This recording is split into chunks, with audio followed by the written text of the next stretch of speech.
Ces femmes dansent sur de la musique de leur pays natal, tout en gardant un œil avisé sur la présidentielle brésilienne de ce dimanche.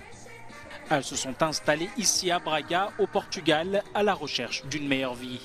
Mais elles se demandent si les problèmes qui les ont poussées à partir pourront être enfin résolus. Nous constatons que la plupart des familles qui arrivent ici depuis quelques années recherchent surtout une meilleure qualité de vie, une bonne éducation, l'accès aux soins. Et il y a aussi la facilité de la langue. La municipalité de Braga est devenue un nouvel Eldorado pour les Brésiliens. La région compte désormais près de 13 000 résidents brésiliens. La ville est même surnommée Braguil.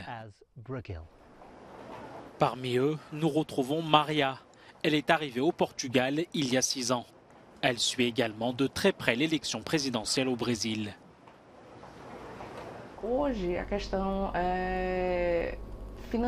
Aujourd'hui, les Brésiliens sont confrontés à des difficultés financières et aux problèmes de l'emploi.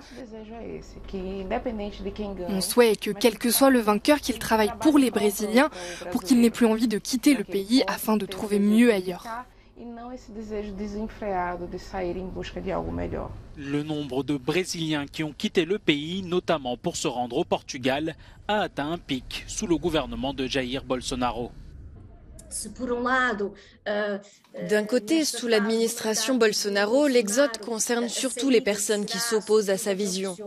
Mais d'un autre côté, nous imaginons aussi qu'un changement de pouvoir au Brésil conduira d'autres personnes à partir. Le président sortant Jair Bolsonaro ou le socialiste Lula da Silva, l'un des deux sera élu président du Brésil. De retour chez elle, Maria espère que cette élection pourrait constituer un tournant pour son pays. J'espère que nous verrons un meilleur Brésil, un État qui offre de meilleures perspectives aux Brésiliens pour qu'ils soient fiers de leur pays, fiers d'être Brésiliens.